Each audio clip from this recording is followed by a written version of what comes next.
इयत्ता 7वी, विषय सामान्य विज्ञान, धडा 10वा, आपत्ती व्यवस्थापन. आपत्ती. मुलांनो, मागच्या वर्षी आपण नैसर्गिक आणि मानव निर्मित आपत्तींची माहिती घेतलीये. मग सांगा बरं, नैसर्गिक आपत्ती कोणकोणत्या असतात आणि मानव निर्मित आपत्ती कोणकोणत्या? दुष्काळ, वीज पडणे, ढगफुटी, सुनामी, वादळे या सर्व नैसर्गिक आपत्ती आहेत. बरोबर. दहशतवाद, दंगल, बॉम्बस्फोट, हल्ले, जाळपोळ, अपघात या सर्व मानवनिर्मित आपत्ती आहेत.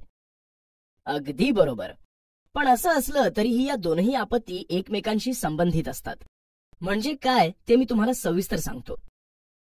आपण वृक्षतोड केली नाही तर पाऊस नियमित पडेल आणि दुष्काळासारखी आपत्ती टाळली जाईल.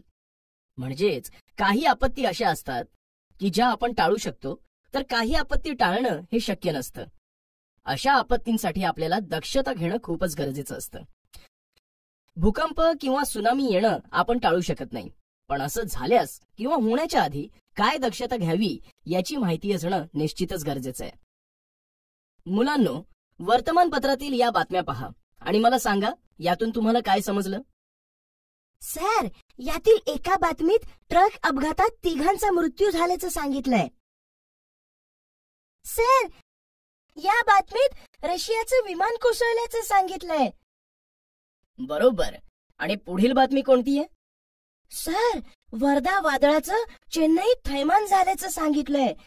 तसेच महाड ब्रिज कोसळला आणि शस्त्रांच्या धाकाने मेलमधील प्रवाशांची लूट केली अशाही बातम्या दिल्यात. अगदी बरोबर. या सर्व बातम्या वाचून तुमच्या काय लक्षात आलं सांगा बरं? सर, सर्व बातम्या वाईट आहेत.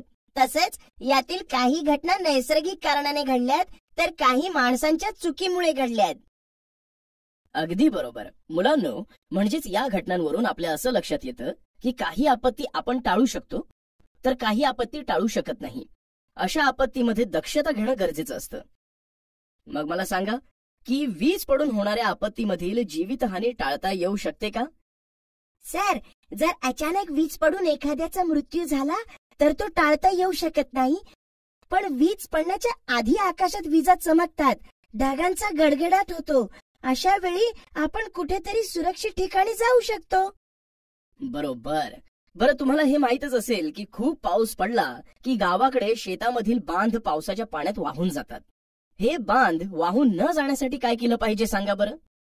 सर, पाऊस पडण्यापूर्वीच बांधांची दुरुस्ती करून घेतली पाहिजे.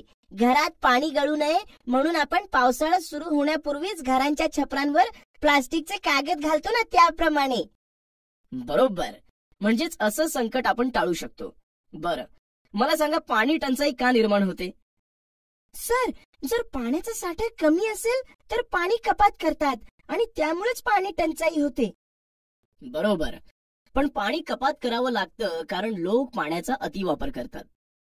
शहरी भागात पाण्याचे नळ चालू राहणे, अचानक पाण्याची पाईपलाईन फुटणे अशा विविध कारणांनी खूप पाणी वाया जातं. त्याचा योग्य वापर केला जात नाही, म्हणूनच पाणी टंचाई होते. दुष्काळ. मुलांनो, माणूस हा आपल्या वास्तव्यासाठी व प्रगतीसाठी बेसुमारपणे जंगलतोड करून बांधकाम करतोय. लोकसंख्येचं प्रमाणही बेसुमार वाढतंय.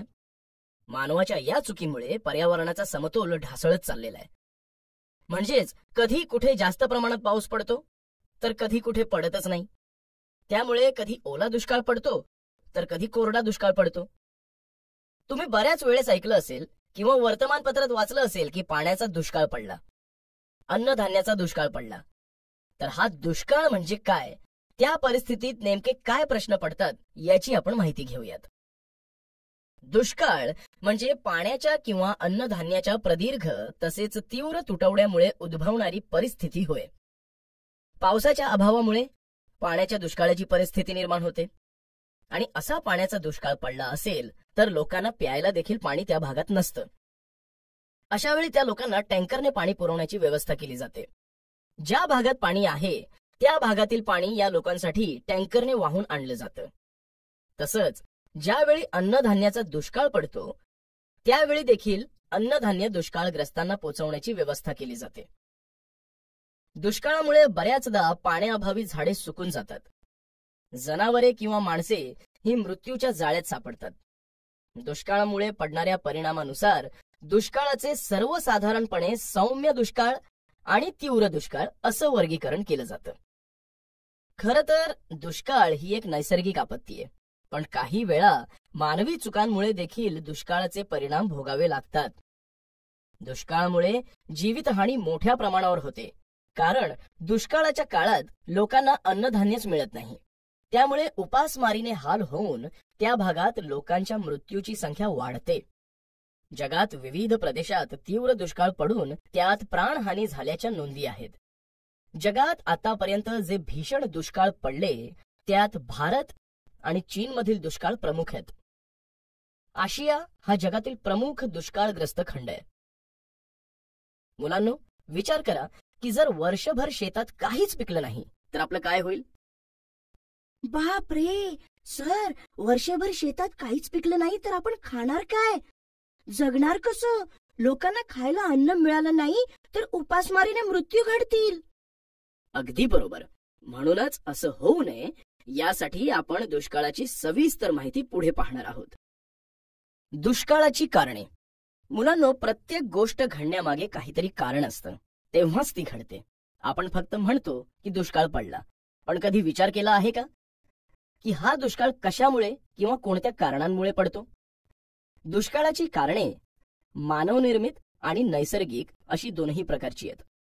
प्रथम आपण मानवनिर्मित कारणे पाहू. पहिलं कारण म्हणजे आपली वाढती लोकसंख्या, जी झपाट्याने वाढते. वाढत्या लोकसंख्येप्रमाणे आपल्या गरजाही वाढत चालल्यात.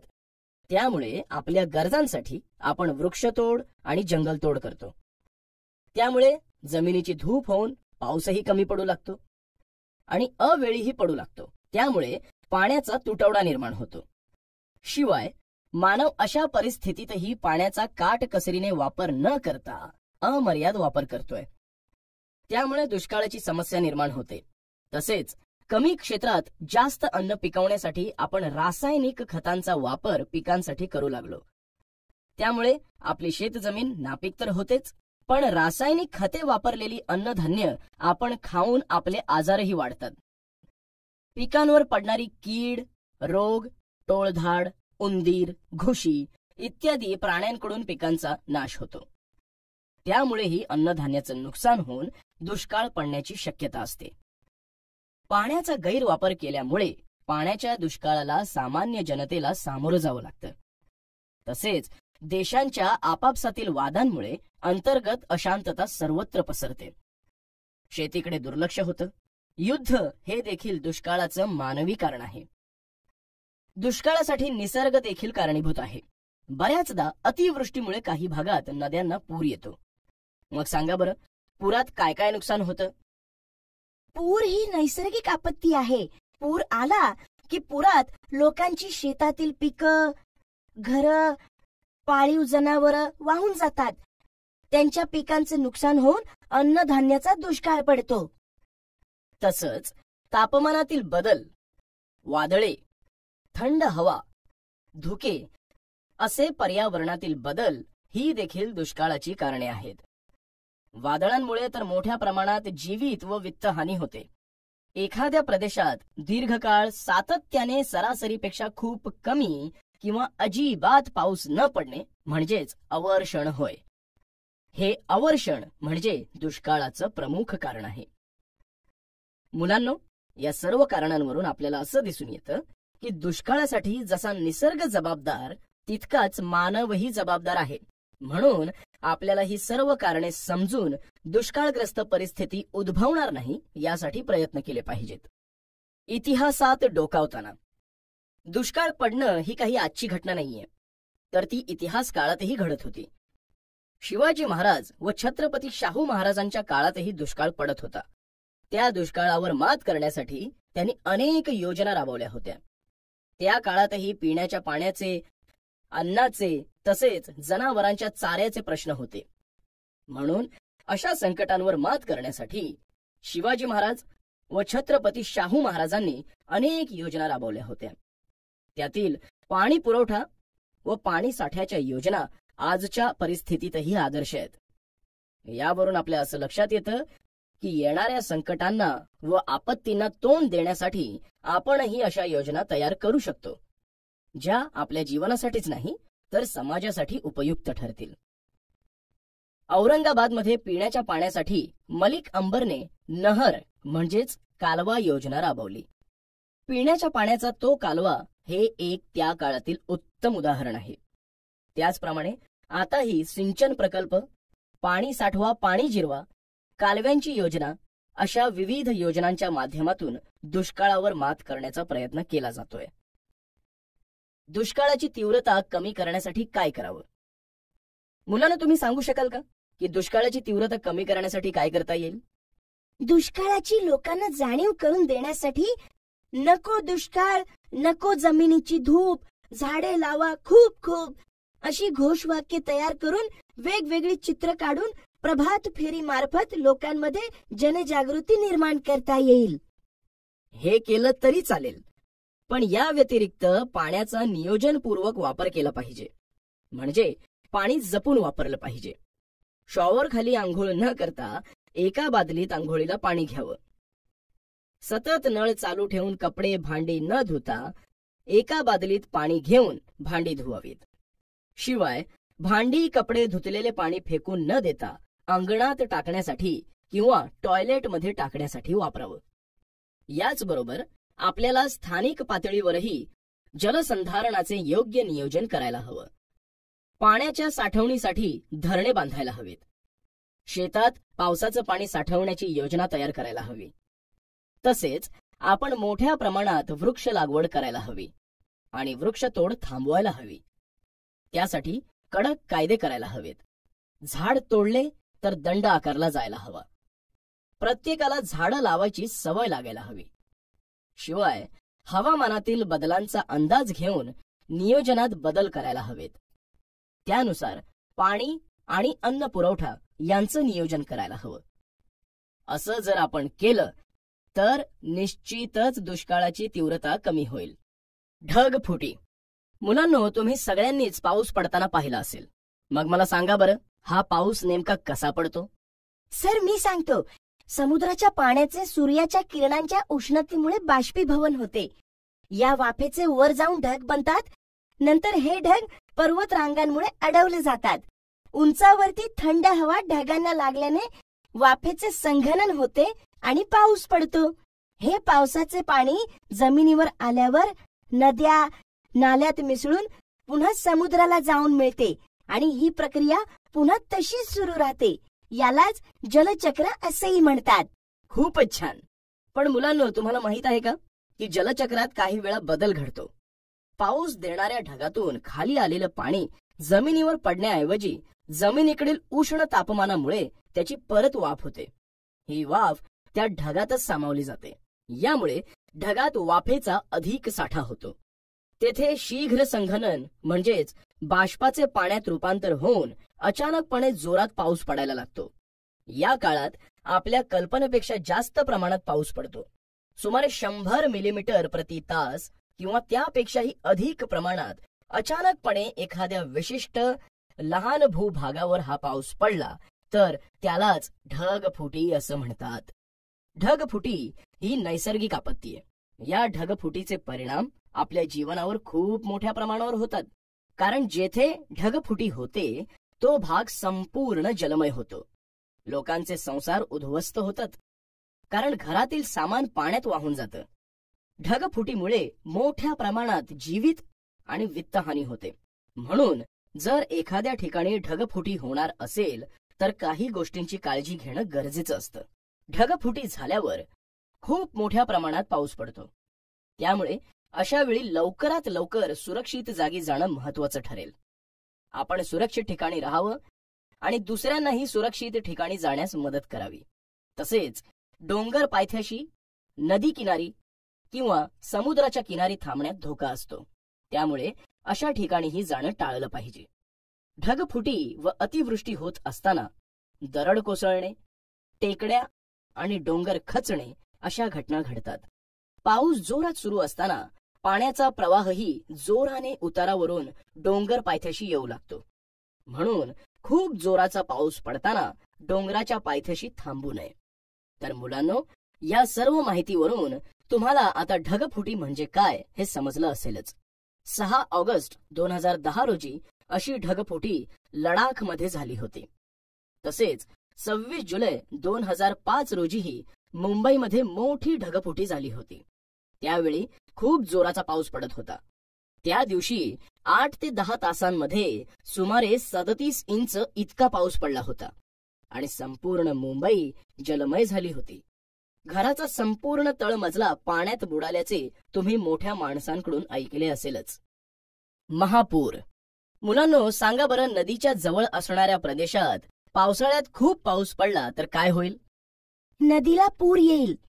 बरोबर. आणि आपण वर्तमानपत्रात किंवा टीव्हीवर महापुराविषयीच्या घटना बऱ्याचदा वाचतो, पाहतो. तर याच महापुराची आपण आता अधिक माहिती घेणार आहोत. महापूर ही संपूर्ण जगात वारंवार उद्भवणारी नैसर्गिक आपत्ती आहे. एखाद्या परिसरात अतिवृष्टी होते तेव्हा नदीच्या पात्रातील पाणी वाढतं, कारण आसपासच्या परिसरातील पाणी ओढे ओहोळांनी येऊन नदीलाच मिळत असते. हे पाणी नदीच्या पात्राबाहेर येऊन आजूबाजूच्या परिसरात पसरतं. यालाच महापूर असं म्हणतात. महापुरामुळे काय काय नुकसान होतं बरं? सर, महापुरामुळे झाडं, जनावरं, माणसं वाहून जातात. घरांची हानी होते. कच्ची घरं कोसळतात. बरोबर. इतकंच नाही तर महापुरामुळे पिकांचं अमाप नुकसान होतं. पिकं वाहून जातात, त्यांच्यावर रोग पडतो. तसेच जमिनीची धूप मोठ्या प्रमाणात होते. नदीच्या पात्रातील घाण पाण्यामुळे आपल्याला वेगवेगळ्या रोगांची लागण होते.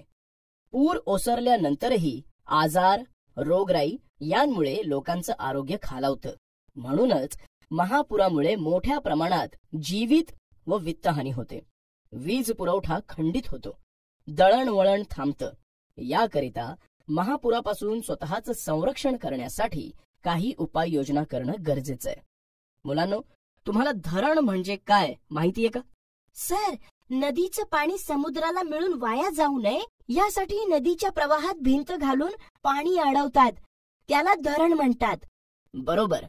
तर उपाययोजना म्हणून डोंगराळ प्रदेशात अशी लहान धरणं बांधायला हवीत. म्हणजे लहान धरणांमुळे पाणी अडवलं जातं आणि नदीचं पात्र फुगत नाही. तसेच पाझर तलावांची निर्मिती करायला हवी. पाझर तलाव म्हणजे मोठ्या प्रमाणात जमीन खोदून केलेलं तलाव. तेथे पावसाचं पाणी साठवलं जातं. तसेच आपल्या आसपास असणाऱ्या नद्यांची पात्र कृत्रिमरित्या सरळ करायला हवीत. नद्या एकमेकांना जोडायला हव्यात. आणि महत्वाचं म्हणजे जंगलतोड थांबवून नवीन झाडांची लागवड करायला हवी. बरं का मुलांनो, महापुराच्या संकटापासून वाचण्यासाठी भारत सरकारने राष्ट्रीय पूर आयोगाची स्थापना 1976 साली केली आहे. ज्यावेळी पूर येतो तेव्हा पूर नियंत्रणासाठी विशेष प्रयत्न या आयोगामार्फत केले जातात. यात राष्ट्रीय स्तरापासून ते गाव पातळीपर्यंत पूर नियंत्रणासंदर्भात आराखडा तयार केलेला असतो. या आराखड्यामुळे मोठ्या प्रमाणावर होणारी जीवित आणि वित्तहानी टाळता येते. शिवाय अशी पूर परिस्थिती निर्माण झाल्यास त्या भागातील लोकांना आपलं सरकार आर्थिक मदत देखील करतं. अशी काही पुराची उदाहरणं तुम्हाला माहिती आहेत का? नाही माहीत? बरं, मीच सांगतो. जुलै 2017 मध्ये जोरदार कोसळणाऱ्या पावसाने नाशिकला अक्षरशः झोडपून काढलं होतं आणि त्यामुळे गोदावरी नदीला पूर आला होता. याच वेळी दारणा आणि भाम नद्यांनीही धोक्याची पातळी ओलांडल्याने नाशिककर हवालदिल झाले होते. वीज पडणे. मुलांनो, तुम्ही कधी आकाशात चमकणारी वीज बघितलीये का? हो सर, स्वतः कधी प्रत्यक्षात वीज पडताना बघितलेली नाहीये, पण टीव्हीत वीज पडताना दाखवली होती ती पाहिलीये. सुरुवातीला पाऊस सुरू होतो. नंतर पाऊस सुरू असताना अचानक एखादी लख्ख प्रकाशाची रेषा आकाशात चमकते आणि खूप जोराने आवाजही होतो. तर मुलांनो पहा, या विजा कशा निर्माण होतात. तुम्हाला माहीतच आहे की आपल्या आकाशात ढगांसोबत हवा देखील असते. आकाशात जेव्हा ढग आणि हवा यांचं घर्षण होतं तेव्हा वर असणारे काही ढग धनप्रभारित होतात आणि खाली असणारे काही ढग ऋणप्रभारित होतात. जेव्हा ढगाच्या तळाचा ऋणप्रभार जमिनीवरील धनप्रभारापेक्षा खूप जास्त असतो, अशा वेळी तेथे विरुद्ध प्रभार तयार होतात. मग या विरुद्ध प्रभारातील आकर्षणामुळे ढगांवरील ऋण प्रभार जमिनीकडे ओढला जातो. ही घटना 1 सेकंदापेक्षाही खूप कमी वेळात घडते. अशा वेळी प्रचंड विद्युत प्रभार निर्माण होतो आणि या विद्युत प्रभारामुळे उष्णता, प्रकाश व ध्वनी ऊर्जा निर्माण होते. यालाच वीज निर्मिती असं म्हणतात. तसेच याला वीज चमकणं असंही म्हणतात. मुलांनो, विजेचे तापमान हे सूर्यापेक्षा प्रखर असते. हे ऐकून तुम्हाला आश्चर्य वाटेल. आकाशात चमकणाऱ्या सर्वच विजा जमिनीवर पडत नाहीत, तर 95% विजा या आकाशातच असतात. म्हणजेच आपल्यापर्यंत किंवा जमिनीपर्यंत केवळ 5% विजा पोहोचतात. तसेच विजा एकाच ढगामध्ये 2 ढगात किंवा ढग आणि जमिनी दरम्यान निर्माण होऊ शकतात. वातावरणात दर सेकंदाला 40 विजा चमकतात. विजेमुळे निर्माण होणारे तापमान हे सूर्याच्या तापमानापेक्षा खरोखरच जास्त असतं.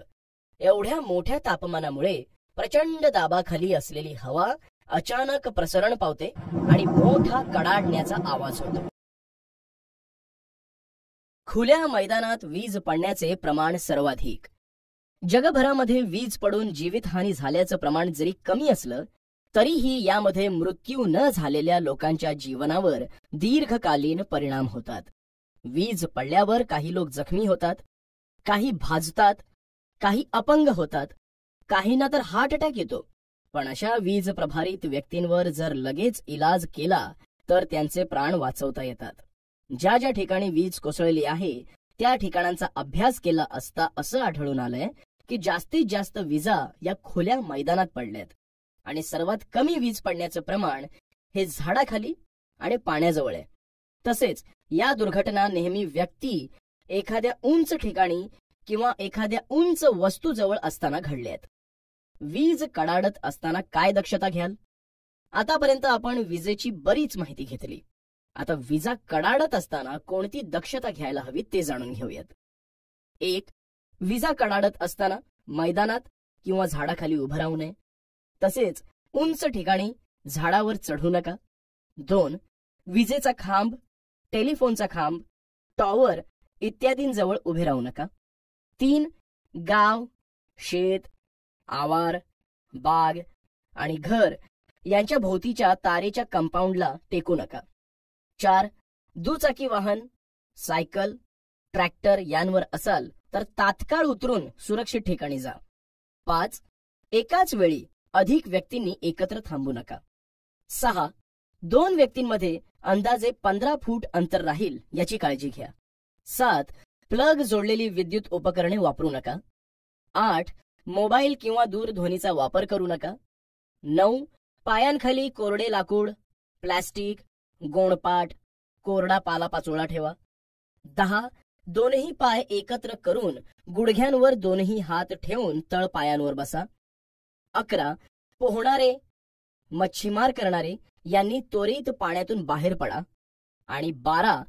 पक्क घर सर्वात सुरक्षित ठिकाण असतं, म्हणून आवश्यकता असल्यास आपल्या घरावर तडीत रक्षक बसवून घ्या.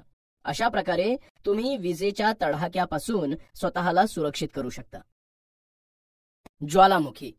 मुलांनो, आता आपण ज्वालामुखीची माहिती करून घेऊया. ज्वाला म्हणजे आगीची ज्वाळा किंवा जाळ. ज्वालामुखीचा उद्रेक ही एक नैसर्गिक आपत्ती आहे. ज्वालामुखीचे उद्रेक जमिनीवर होतात, तसेच समुद्रातही होतात. आपल्या पृथ्वीचा अंतर्भाग अत्यंत उष्ण आहे. भूअंतरंगातून भूपृष्ठाकडे म्हणजेच जमिनीच्या आतील भागातून जमिनीकडे किंवा जमिनीवर तप्त पदार्थांच्या हालचाली सतत होत असतात. त्यामुळे काही वेळा भूकवचाखालील घन, द्रव आणि वायुरूप पदार्थ म्हणजेच शिलारस, बाष्प, उष्ण चिखल, गंधक असे पदार्थ भूकवचाकडे ढकलले जातात. जेथे भूकवच कमजोर तेथे हे पदार्थ भूकवचाबाहेर पडतात. या पदार्थांचा जमिनीच्या पृष्ठभागावर उद्रेक होतो आणि ते वाहू लागतात. त्यास ज्वालामुखी म्हणतात. मुलांनो, समुद्रातील ज्वालामुखीमुळे शिलारस, बाष्प, उष्ण चिखल, गंधक हे पदार्थ बाहेर पडतात. तेव्हा या उद्रेकामुळे काही बेटांची निर्मिती होते. तसेच जमिनीवरील ज्वालामुखीच्या उद्रेकातून शिलारस, बाष्प, उष्ण चिखल, गंधक इत्यादी रासायनिक पदार्थ भूपृष्ठावर येऊन साचतात. त्यामुळे डोंगर व टेकड्या यांची निर्मिती होते. ज्वालामुखीचा उद्रेक होतो त्यावेळेस त्यातून मोठ्या प्रमाणात राख आणि वायू बाहेर पडतात. त्यामुळे वातावरण प्रदूषित होतं. तसेच उष्ण वायूंमुळे वातावरणाचं तापमान वाढतं. अनेकदा पाऊस देखील पडतो. ज्वालामुखीचा उद्रेक होतो तेव्हा त्यातून निघणाऱ्या उष्ण चिखलाखाली जंगलं, वस्त्या गाडल्या जातात. ज्वालामुखीचा उद्रेक टाळणे, सुरू झाल्यावर तो थांबवणे किंवा त्यावर नियंत्रण मिळवणे शक्य नसतं. परंतु विज्ञानाच्या व तंत्रज्ञानाच्या सहाय्याने त्या भागातील लोकांना पूर्वसूचना देणं आणि त्यानुसार तात्काळ आपत्ती व्यवस्थापन करणं शक्य झालंय. भूकंप. ज्वालामुखीप्रमाणे भूकंप ही सुद्धा एक नैसर्गिक आपत्ती आहे. भूकंपात मोठ्या प्रमाणात जमिनीला भेगा पडतात. भूकंप म्हणजे शब्दशः जमिनीचे कंपन होणे किंवा जमीन दुभागणे होय. भूगर्भातील हालचालींमुळे प्रचंड प्रमाणात ऊर्जेचे उत्सर्जन होते. त्याचेच रूपांतर भूकंप लाटांमध्ये होऊन पृथ्वीच्या पृष्ठभागावर हालचाल होते. त्यामुळेच जमीन थरथरणे, हलणे व भेगा पडणे अशा घटना घडतात. अशी भूकवचामध्ये कंपने होणे यालाच भूकंप म्हणतात. भूकंप आल्यावर स्वतःच्या बचावासाठी काय करावं आणि काय करू नये? 1. भूकंप जाणवू लागताच मोकळ्या मैदानावर जावं. 2.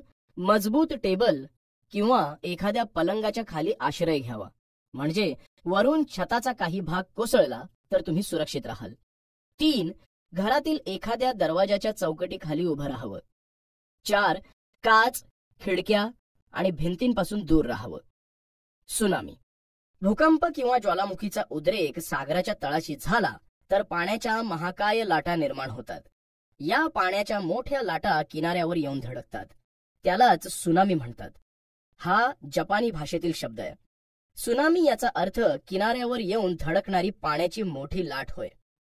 जेव्हा महासागराच्या तळाशी भूकंप होतो तेव्हा बाहेर पडणारी ऊर्जा पाण्याला वरच्या दिशेने ढकलते. त्यामुळे महासागरात विशिष्ट प्रकारच्या लाटा तयार होतात. या लाटा खूप वेगाने दूरवर पसरू लागतात. तेव्हा या लाटांचा वेग ताशी 800 ते 900 किलोमीटर इतका असतो. जसजशा या लाटा किनारी भागाकडे पोहोचतात तसा त्यांचा वेग कमी झालेला असतो. पण त्यांची उंची त्यावेळेस खूपच म्हणजे सुमारे 100 फुटांपर्यंत वाढलेली असते. सुनामीचे विघातक परिणाम. 1. सुनामीमध्ये इमारती, बांधकामे उद्ध्वस्त होतात. 2. जीवित व वित्तहानी मोठ्या प्रमाणावर होते. 3.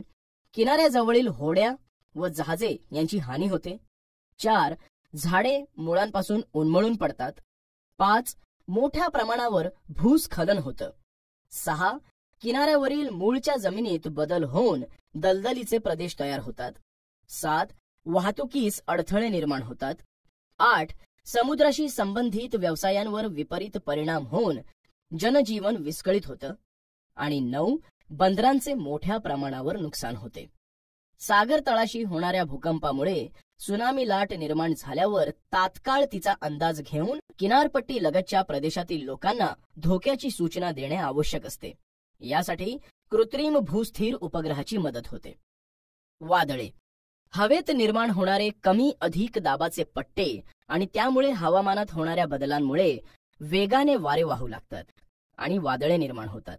जेव्हा मोठी वादळे येतात तेव्हा प्रचंड प्रमाणात जीवित व मालमत्ता हानी होते. तसेच वीज पुरवठा बंद केला जातो. त्या भागातील दळणवळण यंत्रणा बंद होते. उपाययोजना. वादळापासून संरक्षण करण्यासाठी काही उपाययोजना केल्या जातात. 1. आपल्या घराभोवतालची उंच वाढणारी झाडे छाटा, कारण ती घरावर पडून नुकसान होऊ शकतं. 2. घराबाहेर असाल तर कोठे आहात ते तुमच्या जवळच्या नातेवाईकांना आणि मित्रांना सांगा. तसेच एखाद्या सुरक्षित ठिकाणी आश्रय घ्या. 3. घरातील electric switch, gas regulator switch बंद करा. 4. तुमच्या नातेवाईकांना, मित्रांना फोन करून संकटापासून सावध करा. आणि 5. घरापासून दूर असणाऱ्या म्हणजेच रस्त्यावर फिरणाऱ्या लोकांना तात्पुरता घरात आश्रय द्या.